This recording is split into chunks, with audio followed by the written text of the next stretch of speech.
Hello and welcome to ADHD Mums. In this podcast, we tackle the tough, often unspoken realities of motherhood, neurodiversity, and mental health. It's about 10 at night. Everyone's finally quiet. Earlier, my partner said, "At least Christmas is done. You can relax now." I said, "Yeah, I think so. I'm sitting on the couch, but something feels off. I'm not tired. I'm not calm, but I feel really twitchy, like I'm waiting for something." This question came through from a listener this week, and when I read it to you, I know how many of you will recognize this place. She goes on, "I check my phone. I put it down. I pick it back up. I get water. I forget why I went there. Why can't I sit here like a normal person?" This is the bit that's meant to feel good, isn't it? But I feel weirdly on edge. But then I'm annoyed at myself because nothing is happening and I'm not relaxing. I'm just waiting. And I actually just sit here half revved up and I don't know what to do. Christmas is over, but I seem like I'm still thinking about it. I'm still worrying and I'm not relaxed at all. You know, when I read this question, I felt it in my chest because I know that state, that half revved up car feeling. Nothing is happening, but my whole body's listening and waiting. And it took me straight back to Christmas when I was a kid. Every Christmas, it would be the same. We'd all be there, sitting around with presents lined up. Is everyone ready? But my mum was never there. She was always downstairs doing the washing. She wasn't flustered. She wasn't stressed. She was just doing it. At the time, it didn't stand out because it was so normal, like it was just where she went when things were meant to be enjoyed. But last Christmas, I caught myself doing the same thing. The presents were beginning to be opened. Everyone was happy, it seemed. And then suddenly everyone was calling me. Where was I? I was in the kitchen unpacking the dishwasher. It didn't even really need to be done. No one asked. I was just doing it. Plates, cutlery, one thing after the other. And my husband looked at me and said, "Do you have to do that today?" And I remember pausing just for a second thinking, do I need to do it today? But I was already doing it. It felt easier than sitting. Doing something felt safer than enjoying something, even though I'd worked so hard to get Christmas going that year. So I kept unpacking, just one more thing and then another. And it wasn't until later, much later, than I realized that I actually hadn't been a part of the moment.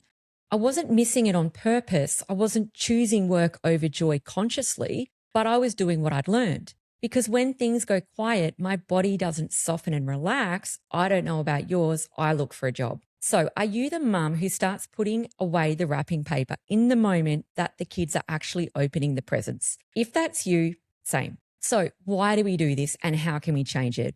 What's underneath this has nothing to do with calming down or relaxing and everything to do with how worth is learned for women. It's called learned usefulness. Now, in social psychology, worth is often learned. We learn it as we grow up. You may have learned that you are valued when you contribute.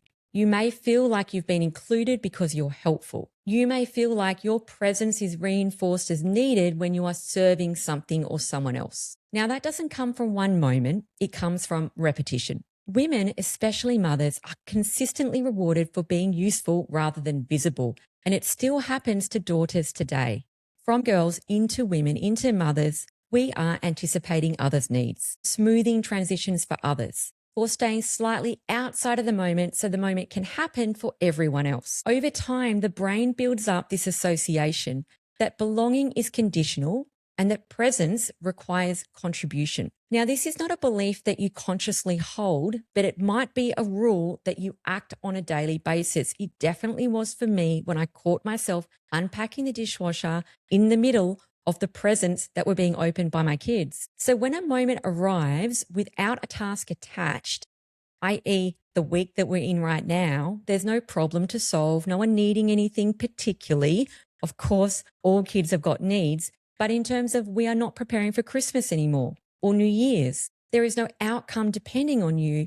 There is a subtle rupture that can take place in the brain because enjoyment without contribution kind of breaks the learned contract that we have in our brains. Research backs this up because with social role conditioning and gendered labor, women are more likely to remain task-orientated and more likely to feel discomfort during unstructured pleasure. Not because the pleasure is threatening necessarily, but because it's kind of unassigned and there's no role to stand in. So in those moments, if this is you, your body might do the logical things to us and it might Look for a task, plates, laundry, straightening the house, tidying, vacuuming, movement with purpose. You are not consciously avoiding joy, but you might feel like it kind of legitimizes you being there. It can be often misread by restlessness, anxiety, inability to relax. But if you look at it from a behavioral perspective, it's pretty role consistent with mum life. You might be choosing the role that has always made sense to you. And this is why that pattern runs through generations. Because some women, myself included, we step right out of the circle of joy in the moment that we could experience it to find something to do so that we are then allowed to enjoy it. It's not because we don't want joy, but it's kind of because joy didn't come with a function. And without this function, we don't really know where to stand. So if we round back to the listener question and we answer her question, she said that she was sitting on the couch at 10 o'clock at night. The house was quiet and she was sitting there waiting for something to happen. If this is you, here is the answer. There is nothing wrong with you. You are not bad at relaxing. You're not failing at rest, but you might be coming out of a season where your usefulness mattered and your presence seems like it's required. And so staying alert, keeping things running is your default. And when there is nothing that anyone is asking from you and you have an opportunity to relax, how many of us do not take that opportunity? I would say so many. So your body goes back to the default, what it thinks is safe. It stays alert, half revved up, as a listener said. It scans, it looks for jobs. That tight jaw, that buzzing chest, that stomach that moves around, the standing up, sitting down, restlessness, if that's you, that's not a problem to solve, but it's a system that hasn't caught up yet. So what can we do? If this is you, when you are in that situation, half on, half off, your body and you are allowed to take a little bit longer to believe that you need to do something. This change is going to start very small. This evidence that your worth has been measured by usefulness for so long and that your body hasn't been given a new rule yet. But you didn't choose that training. You learnt it because it worked, and this is where the choice lives. You don't need to keep proving that your value is there once the demands are gone. If you continue to look for tasks, you are carrying responsibility before it's required. And good news, you can just put it down. It sounds easy, but I know it's so much harder than that.